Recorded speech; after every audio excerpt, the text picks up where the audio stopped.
adalah bagaimana kita mencegah potensi stunting sudah mulai tinggi di sini.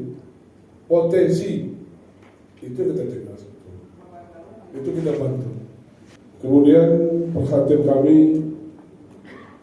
para PKB Aceh yang hormati terhadap penekanan angka stunting kami tetap komitmen. Tetap, kemudian juga dengan kecamatan-kecamatan yang saya lihat di sini adalah kepedulian.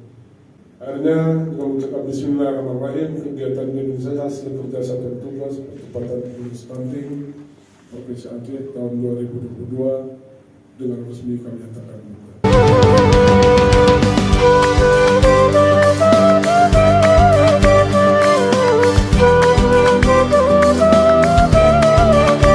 BKKBN berencana untuk keren.